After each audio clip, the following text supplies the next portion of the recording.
4월 14일 월요일 모닥불교회 온라인 아침 묵상에 오신 여러분 환영합니다. 고난주간 홀리위기 오늘부터 시작되었습니다. 이번 한 주 말씀과 기도를 통해 우리를 위해서 십자가를 걸어가신 그분의 고난에 동참하고 함께 더 깊은 신앙의 은혜로 걸어가시는 저와 여러분 되기를 기도하며 한 주를 열어봅니다. 오늘 아침 우리가 함께 나눌 말씀은 누가복음서 23장 1절에서 12절 말씀입니다. 예수님께서 군인들에게 잡히시고 이제 로마 법정과 헤롯 대왕을 왔다 갔다 하시면서 재판을 받는 내용입니다. 제가 말씀을 읽겠습니다.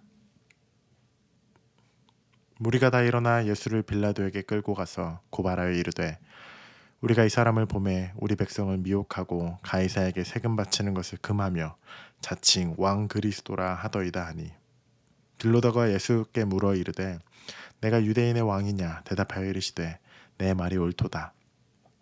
빌라도가 대제사장들과 무리에게 이르되 내가 보니 이 사람에게 죄가 없도다 하니 무리가 더욱 강하게 말하되 그가 온 유대에서 가르치고 갈릴리에서부터 시작하여 여기까지 와서 백성을 소동하게 하나이다. 빌라도가 듣고 그가 갈릴리 사람이냐 물어 헤롯의 관할에 속한 줄을 알고 헤롯에게 보내니 그때 헤롯이 예루살렘에 있더라.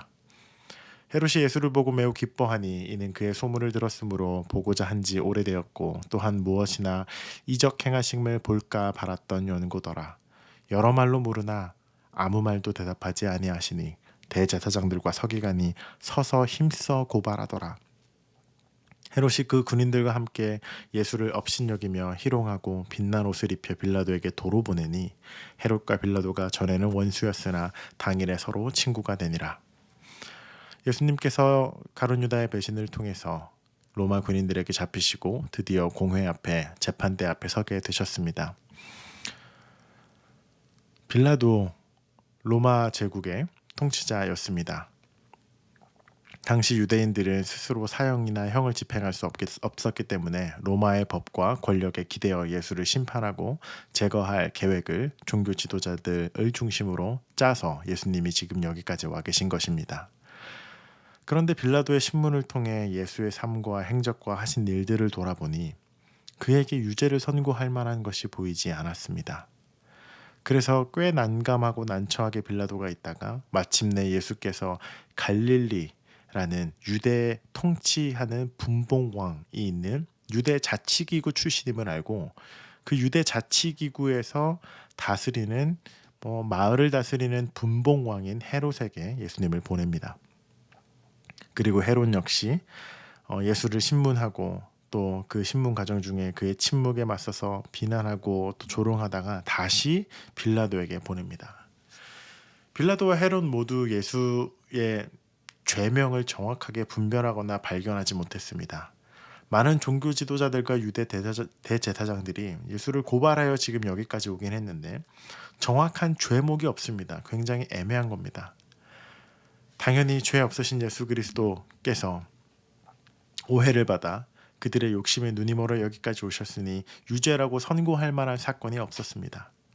그런데 여러분 잘 보시면 이 대제사장과 종교 지도자 그룹이 로마 권력이 그들의 법이 예수를 처형하고 사형할 죄목이 없다고 말함에도 불구하고 계속해서 서서 고발하면서 아니야, 이 사람은 사형수야 라고 계속 그들에게 어필하는 장면이 나옵니다.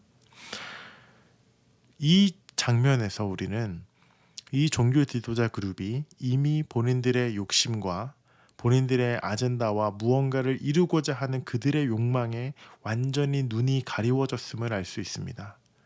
로마의 법이 없다고 하여도 없는 법으로 지금 예수님을 유죄로 만들려는 시도를 계속해서 하고 그들에게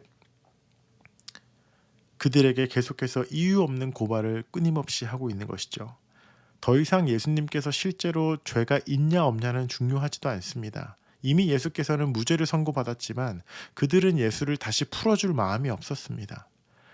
그들에게는 이미 유죄였고 그들이 제거해야 할 그러한 종교의 리더였기 때문에 또 본인들의 입지를 위협하고 본인들을 공격적으로 대하는 그 예수님을 받아들일 수 없었기 때문에 강력하게 예수님의 사형을 주장하죠. 우리는 이미 이 그룹이 굉장히 판단력이 흐려졌음을 알게 됩니다.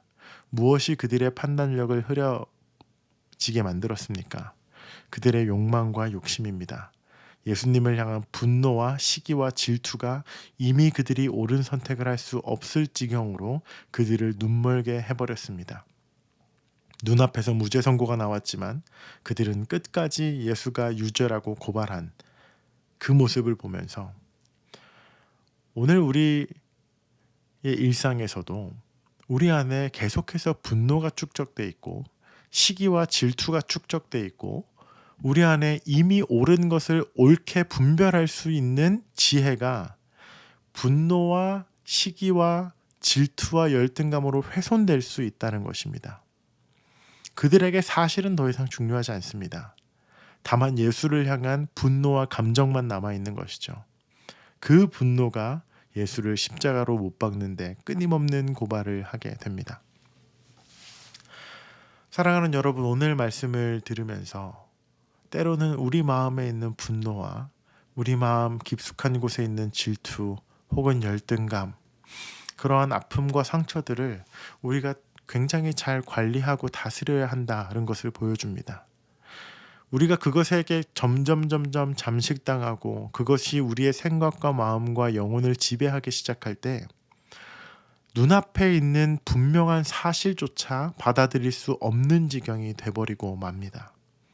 무죄라고 빌라도가 선언을 해도 그들의 마음속에 있는 분노와 그들 마음속에 있는 예수를 향한 감정이 이미 유죄였기 때문에 당시 사형을 선고할 수 있는 권한도 없었던 이들임에도 불구하고 끝까지 그것을 고집피우기 시작하죠. 분노는, 질투는, 열등감은, 상처는 우리의 판단력을 흐리게 합니다. 이들은 다들 나이가 많은 장로들이었고 종교법과 토라와 율법에 능통한 자들이었고 그들이 어리석거나 지식이 부족한 그룹이 아니었습니다. 그러나 분노가 그들의 눈을 가리웠고 그들의 판단력을 완전히 흐려버렸습니다. 사랑하는 여러분, 여러분 안에 어떤 감정이든지 여러분의 판단력을 흐리고 우리가 하나님 앞에서 올바른 선택을 하지 못하도록 하는 것들이 있다면 여러분 스스로를 계속해서 돌아보시고 그것이 여러분 안에 조금도 남아있지 않도록 기도하시고 돌이키시고 제거해 나가셔야 합니다.